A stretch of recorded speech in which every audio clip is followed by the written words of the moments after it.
earlier today, one of our colleagues, a gentleman from Florida, presented up on this screen something that appeared to be a screenshot of a text message containing or insinuating an explosive allegation. Jim Biden says, this can work, you need a safe harbor. I can work with your father alone. It'll probably take several months and everybody can read the text. Ms. O'Connor, Mr. Dubinsky, if you saw a text message like this between the president's brother and the president's son, wouldn't you be concerned about them trying to give plausible deniability for the president of the United States to not have any knowledge of said business dealings? It's worth. Gentleman's time's expired, but please answer the question. It's worth investigating. That screenshot of what appeared to be a text message was a fabricated image. It was a fabricated image. I don't know where it came from. I don't know if it was the staff of the committee, but it was not the actual direct screenshot from that phone. And in fact, I would like to submit to the committee the actual full context from the Ziegler Affidavit number 1, Exhibit 402, of the full text of that exchange. Do I have permission from the chair? Importantly, what was brought out from that fabricated image excluded critical context that changed the underlying meaning and allegation that was presented up on that screen by this committee and by members of this committee. DeSantis doesn't have a Man, shot. 45, He's a white 45. nationalist. Oh, stop that. He's a Oh, nationalist. no, he's a not. white supremacist. No, he's not, man. He's anti-gay. No, he's not. anti-woman. No, he's not. He's No. anti-black. Listen, there's so no way he can be so president. My former colleagues in the legislature, Who's the other one? Who's the other Republican one? and Democrat, when all that stuff was coming up last year, I called them. I said, tell me what's happening. They were like, it's really not that, but people are trying to raise a fuss. I've had the conversations. It's not true. Who's the second guy? Who's the second guy? Second person? Second? Is it a woman? Come on now. You already know that's Trump and Ron. Trump and Ron? Trump and Ron. That's two different people, man. So Trump claims Florida now? He don't claim New York? You anymore? know he been claiming Florida. 2 years now. Been Bye, claiming. Felicia. Throughout this work, one thing has been made abundantly clear. The progressive policies of the District of Columbia City Council are simply not working. We cannot allow further pro-crime policies to be put into place while this crisis continues. Citizens of D.C. and the visitors of our nation's capital deserve to feel safe. This bill is a great step towards ensuring our capital city is going to be safe. I encourage my colleagues to join me in supporting this legislation, and I reserve the balance of my time. If the gentleman from Florida can actually immediately make everyone safe, he should not only be Donald Trump's running mate, as I keep hearing about, he should be the mayor of the District of Columbia. Amazingly, the gentleman proposes this naked power grab against Washington, denying them the crime-fighting tools they need, despite the fact that they've done a good job and total crime in D.C. is down 16% in 2024. Compared to the same period last year, which was conceded by the Republicans in the Rules Committee yesterday. There's been a 26% reduction in violent crime in 2024, which they conceded in the Rules Committee yesterday, and a 22% reduction in homicides. In other words, local democracy works. Let the local governments respond to the problems they're having. But our colleagues insist that crime is still spiking in D.C., despite the evidence to the contrary. So what is their big, tough-on-crime solution? The bold solution they offer us to combat crime in the nation's capital is to prohibit the D.C. Council from ever increasing any criminal penalties and blocking the D.C. Council from ever creating any new crimes. And if that's not what they intend to do, then I think they need to go back and try again. 2/3 of the world's cobalt production comes from the Democratic Republic of the Congo.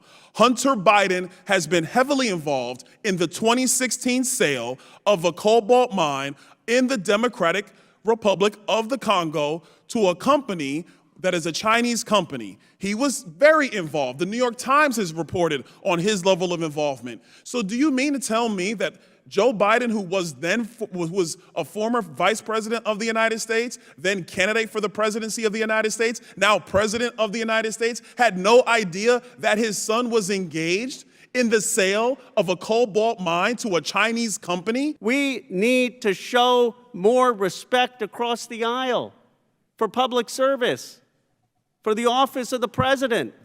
We need to stop the character assassination, and we need to stop going after people's families who have nothing to do with political office. They cheapen the culture in America. When the President of the United States is out in a stretch limousine and he tells members of Congress that not only were they protest signs, which is the First Amendment, not only are they people hurling insults at him, but that there's a 10-year-old boy with his middle finger up at the President of the United States, something is wrong in this country. When the President is out to pay his respects to the Queen, and people in England are chanting, "Let's go, Brandon," to the President of the United States, something is wrong in this country. Representative Comer says, let's make a deal. I say, let's make a deal on both the Bidens and Trumps. Don't go after family members who have nothing to do with government. I would never say that someone should go after Barron Trump. I would never say that someone should go after Donald Trump's cousins or uncles or aunts that have nothing to do, or his sister, or people who have nothing to do with government. And we should not go after President Biden's family for people who have nothing to do in government. I want to start by humbly suggesting that the majority needs someone new working on legislative acronyms for these messaging bills. This is the D.C. Crimes Act, which stands for the D.C. Reforms to Immediately Make Everyone Safe Act of 2024. Immediately Make Everyone Safe. That doesn't sound like legislation. It sounds like a Penn and Teller magic trick to me. The Immediately Make Everyone Safe Act is the fourth bill the majority has now brought to the floor to vilify, heckle, and micromanage the elected mayor and council of the District of Columbia on the appalling conceit that the distinguished members of the Republican conference from Florida or Kentucky or Arizona care more about public safety and public welfare in Washington, D.C. than do the 700,000 people who live there and their elected officials on the D.C. Council and the mayor. But this one is even more sweeping and radical than the prior bills. It doesn't simply overturn one specific current D.C. law. It permanently strips D.C. of authority over any of its criminal laws, making this legislation, perhaps inadvertently, I concede, the largest proposed rollback of D.C.'s authority to govern itself in nearly 30 years. Now, our colleagues may be shocked to learn during this debate what exactly it is they're being asked to vote for today. At the Rules Committee meeting yesterday, I asked the Republican members whether they understood what this bill actually does if you take the time to read the language. None of them seemed to know. So let me explain. The bill amends the D.C. Home Rule Act to say that the D.C. Council may not, quote, enact any act, resolution, or rule to change any criminal sentence in effect on the date of the enactment of the D.C. Crimes Act of 2024. In other words, if this bill becomes law, the D.C. Council could never increase criminal penalties again without Congress acting first, nor could it create any new criminal offenses at all. That is their big tough on crime package they offer the Congress. No increases in criminal sentences indefinitely in the District of Columbia, and no new offenses can be passed at all. Say the D.C. Council wanted to create a new criminal offense for, say, directing an organized retail theft ring. Well, Mr. Donalds' bill would prevent them from doing it. Say D.C. wanted to make it a crime to possess a firearm with a removed or altered or mutilated serial number under Mr. Donalds' bill, they would be barred from doing so. But in fact, that's precisely what D.C. just did a few months ago. My Republican colleagues seem blissfully oblivious to the fact that earlier this year, responding to the spike in crime occurring across America, not just in Washington, D.C., of course, the D.C. Council passed a 63-page law called the Secure D.C. Omnibus Act of 2024, which dramatically increased criminal penalties for 9 different crimes and created 6 new criminal offenses. The D.C. bill, which was passed unanimously by the council and signed into law by the mayor, does what Republicans have so eloquently been orating about on the floor. It increased criminal penalties, including for gun crimes, violence in parks, violence committed against vulnerable people, violence committed against rideshare drivers, metro drivers, and transit workers. The Secure D.C. Act also created a host of new offenses, including directing a retail theft ring, strangulation, firing bullets in public, possessing a firearm with a removed or altered serial number, and unlawful discarding of firearms or ammunition. They addressed the actual problems that they're experiencing in their city, something our colleagues seriously know nothing about and don't care about. But if Mr. Donalds' bill had actually been law at the time, the D.C. Council would have been barred from enacting all of these tough-on-crime penalties altogether. And they will be barred in the future from responding to the kinds of spikes in crime that they experience. For my Republican colleagues who love to castigate the people of D.C., who I concede voted more than 90% against Donald Trump in the last election, I would respectfully suggest that they consider the following fact. D.C. has higher maximum criminal penalties than many Republican states do. Let's compare. The maximum penalty for armed robbery in D.C. is 30 years. In Kentucky, represented by the chairman of the Oversight Committee, the maximum is 20 years, 50% less. In North Dakota, it is 10 years or 66% less. In D.C., criminals can receive a 40-year sentence for armed carjacking. In Kentucky, represented by the chairman of the Oversight Committee, carjacking is not a separate independent offense. You've got to charge somebody with armed robbery, but even then, you can only get half the sentence you can get in D.C. for carjacking. Look, despite all of the fine election year rhetoric we've heard, there's something profoundly antithetical to our system of government in what the gentleman is proposing. If you read the Declaration of Independence, Thomas Jefferson set forth a bill of particulars against King George and the Parliament. And one of the central allegations of it was that they were denying the colonists the right to define criminal offenses for themselves. People over in England were dictating to people in our country what the criminal offenses should be. And that's like, with all due respect, the gentleman from Florida dictating the people in Washington, D.C., how they should order their affairs when it comes to the criminal law. Jefferson would have understood very well this situation that we're in, and our friends in Washington, 713,000 tax-paying, draftable U.S. citizens have petitioned for statehood because they no longer want to be kicked around by other people's representatives. They want to have an equal say in this body, an equal say in the U.S. Senate, and they don't want other people's representatives telling them that they can't pass the criminal offenses or the increased criminal sentences that they want for their crimes. I'll reserve. Thank you. Why are we here, colleagues? Well, between January of 2017 and January of 2021, we suffered the most lawless presidency of our lifetime. It began by Donald Trump saying that he would keep his more than 500 businesses going. That's right, and he wouldn't divest himself of any of those businesses, and he would not adopt a rule in honor of the Emoluments Clause, consistent with the Emoluments Clause, declining to take money from Saudi Arabia, China, United Arab Emirates, and so on. And then he proceeded, as we've learned, to collect at least $7.8 million from foreign governments, and that's actually a tiny fraction of what he got because that was only for the first 2 years before the chairman, in his wisdom, decided to tell Mazars to stop complying with the judicial court order. And so that was all we got, was 2 years for 4 businesses out of more than 500.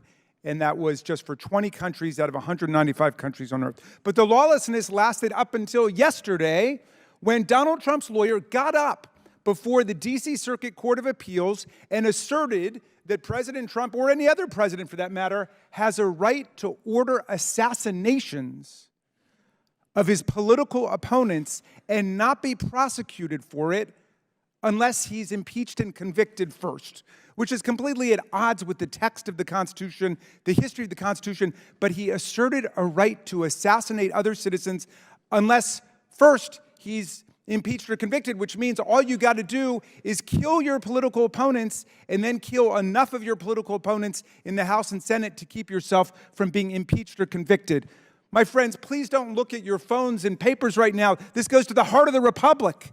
Take a position on it. Even if you're going to support it, take a position on it. Don't stick your heads in the sand. Donald Trump is doing this to our country.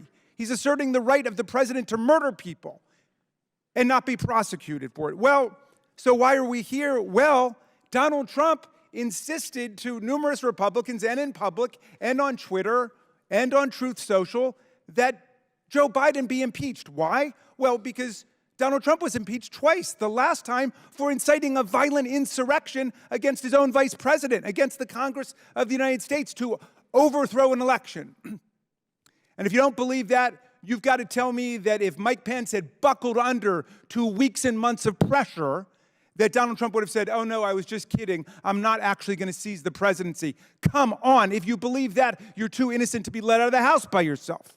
So anyway, Donald Trump says, I don't want to be the only one running for president who's been impeached. Impeach Joe Biden. Figure out something. We were here for a year. You guys did not lay a glove on Joe Biden. You don't have a single credible piece of evidence, not one iota, showing any crime by Joe Biden. As Mr. Lynch says, even your own witnesses came up and said they didn't see it at the one hearing that you had on impeachment. So why are we here? Well, we can't go after Joe Biden. He's clean.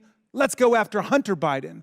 Let's go get him. And that's why I'm so suspicious of where we are today, Mr. Chairman, because I heard you numerous times say, come before the committee, come and testify before the world, come and tell everybody what happened. And he took you up on it, and he said yes. And I said, finally, we'll get to hear from Hunter Biden. We'll get to hear answers to all those questions Mr. Fallon posed. But then you wouldn't take yes for an answer. You said, no, we want to go to a back room and do it there, and then we will leak out appropriate details, which of course we have seen has allowed for radical distortions of people's testimony before this committee. You have not released the vast majority of transcribed interviews that have been in the back room so we can leak out specific details. So that's not right. That's why we have questions about it. But I'm with Ms. Mace. Let's bring them all in. Let's bring in all the Republicans who still haven't testified about what they know about what happened on January 6th, and let's bring Hunter Biden in. Let's do that all together.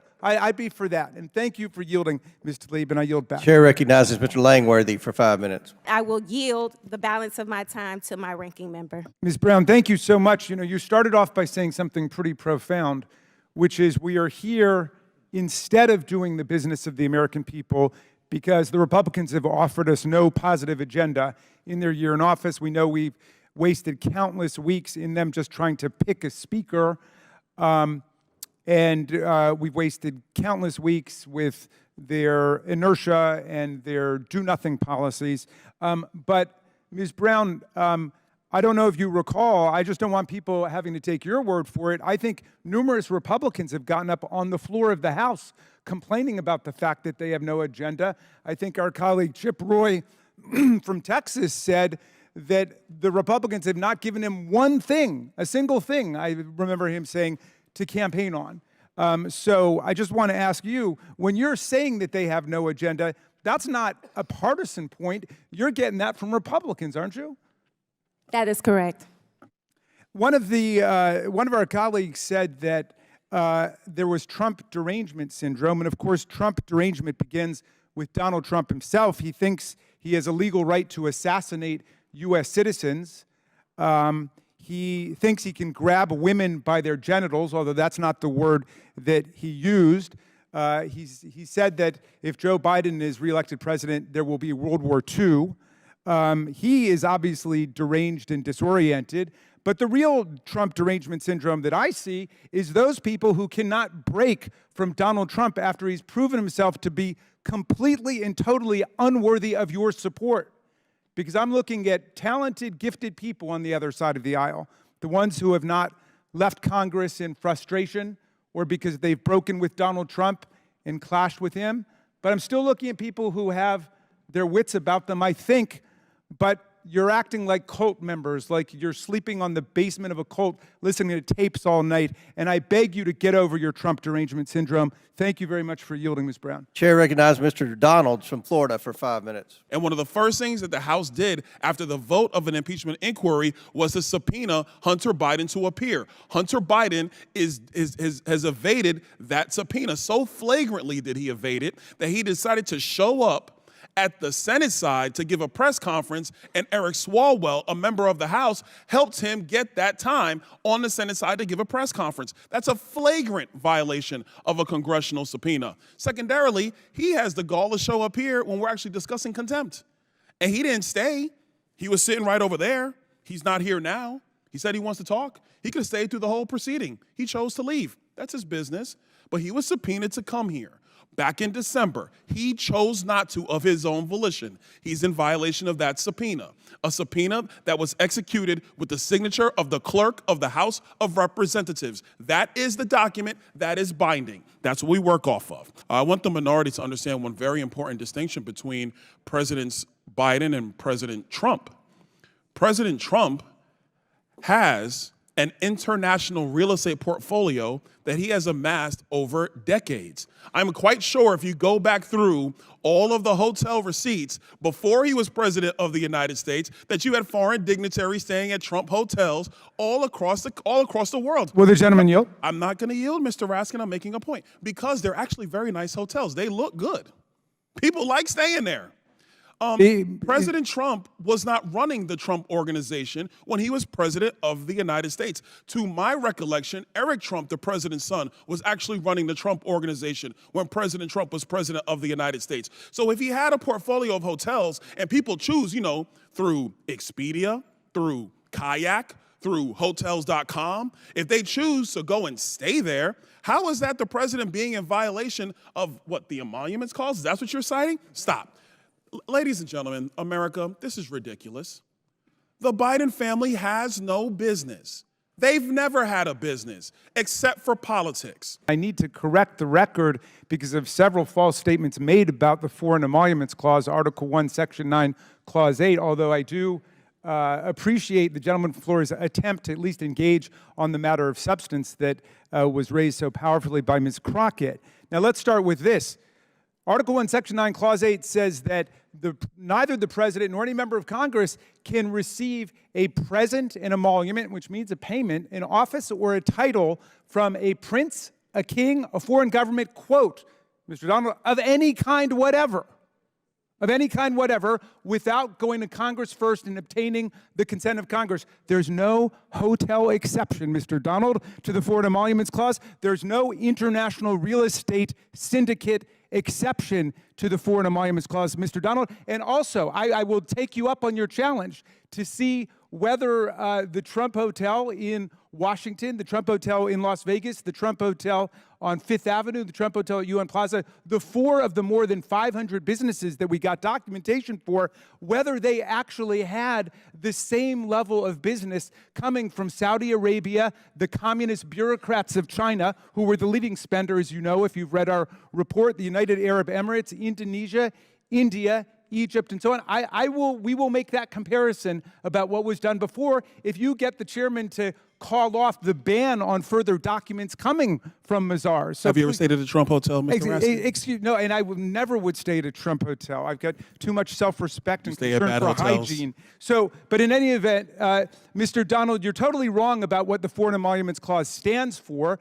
Abraham Lincoln was given 2 elephant tusks by the king of Siam during the Civil War, and he liked them very much. He wanted to keep them, but he went to Congress, which is what every other president did before and every president did since, right up until Donald Trump, and he asked whether he could keep the tusks, and Congress, though they loved Honest Abe, said, no, you can't keep them. I mean, John F. Kennedy was offered citizenship by the people of Ireland because they loved him so much, and he refused to take it, saying that even though it didn't violate the letter of the Emoluments Clause, it violated the spirit of the Emoluments Clause. And Donald Trump converted the presidency into an instrument for self-enrichment.